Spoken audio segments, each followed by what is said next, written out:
मुंबईपासून नागपूरपर्यंत सर्व पालिका निवडणुका स्वबळावर लढणार असं संजय राऊत यांनी म्हटलेलं आहे। सर्व स्थानिक स्वराज्य संस्थांच्या निवडणुका स्वबळावर लढणार असल्याचं संजय राऊत म्हणाले। पुन्हा एकदा माझे सहकारी दिनेश दुकंडे आपण यांच्याकडे जाणार आहोत। दिनेशजी, अत्यंत महत्त्वाची आणि मोठी घोषणा संजय राऊतांची आहे।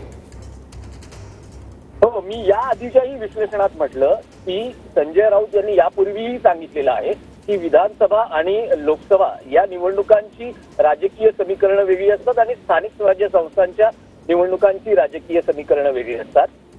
ज्या बैठकांचं सत्र सध्या मातोश्रीवर सुरू आहे त्यामध्ये स्वबळावर निवडणूक लढवण्याचा एक भूमिका तर आहेच, पण त्याबरोबर बॅक टू बेसिक म्हणजे मराठी आणि हिंदुत्व अशी सांगड गाडत जास्तीत जास्त मतदारांपर्यंत पोहोचणं हा शिवसेना युबीटीचा उद्देश आहे। याआधी शिवसेना युबीटीला काही प्रतिक्रिया आलेल्या आहेत की महाविकास आघाडी जेव्हा स्थापन झाली तेव्हा काँग्रेस एनसीपी बरोबर गेल्यानं जो शिवसेना भाजपचा संयुक्त मतदार होता तो काही अंशी शिवसेना अशा प्रतिक्रिया किंवा असा एक मतदारांचा सूर शिवसेना युबीटी पर्यंत पोहोचलेला आहे। पण यावर शिवसेना युबीटीच्या नेत्यांचं म्हणणं आहे भले आम्हाला विधानसभेत पराभव पत्करावा लागला पण लोकसभेत 31 जागा जिंकून याच मतदारांनी आम्हाला मतदान केलेलं आहे असाही युक्तिवाद केला जातो।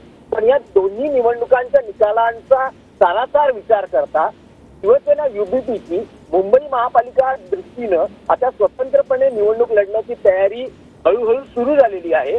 एप्रिल महिन्यात या निवडणुका पार पडतील असा एक अंदाज व्यक्त केला जातोय। त्याआधी स्वबळाची निश्चित चाचपणी सुरू आहे आणि आता संजय राऊत यांनी ज्या पद्धतीने म्हटलं की स्वबळावर निवडणुका लढवण्याच्या भूमिकेचा त्यांनी पुन्हा एकदा उच्चार केलेला आहे।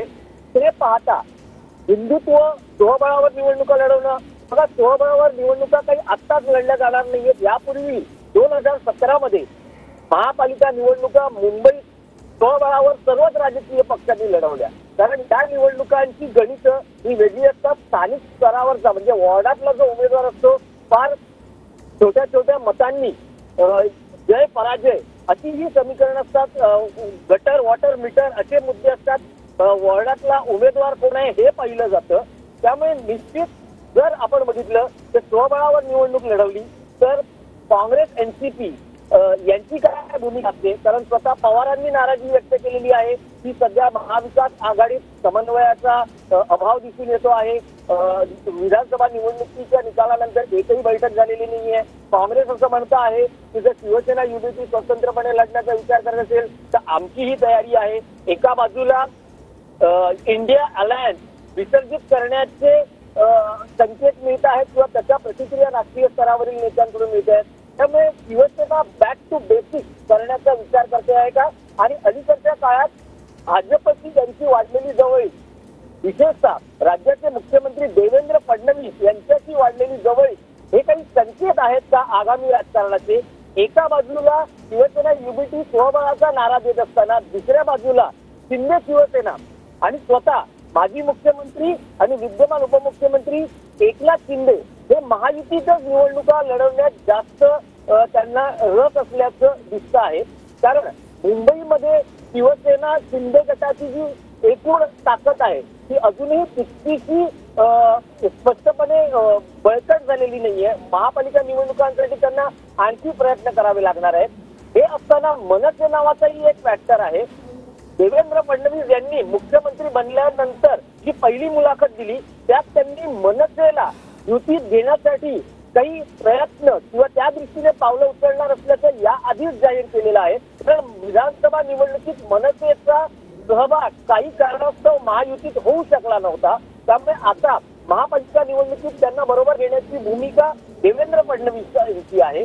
तर या सगळ्या राजकीय घडामोडींचा पुढच्या महापालिका निवडणुकीत आपल्याला निश्चित परिणाम दिसायला आहे। पण शिवसेना युबीटीचे प्रमुख उद्धव ठाकरे यांच्याकडे कार्यकर्त्यांची आग्रही मागणी आहे की या निवडणुका स्वबळावर लढल्या जाव्यात आणि त्या दृष्टीनं उद्धव ठाकरे ही प्रयत्न करताना दिसत आहेत। मग हर घर दस्तक हे नवं अभियान आणि शिवदूत या माध्यमातून मतदारांपर्यंत पोहोचणं। RSSने विधानसभा निवडणुकीत ज्या पद्धतीनं भाजप आणि पर्यायानं महायुतीच्या विजयासाठी प्रयत्न केले तशीच स्ट्रॅटेजी हर घर दस्तकच्या माध्यमातून शिवसेना युबीटी आखण्याच्या तयारीत आहे। तर हे सगळे मुद्दे विचारात घेतात निश्चित शिवसेना युबीटीची तयारी स्वबळासाठी सुरू असल्याचं म्हटलं जाऊ शकतं. नक्कीच. धन्यवाद तुम्ही दिलेल्या या सविस्तर माहितीसाठी. दरम्यान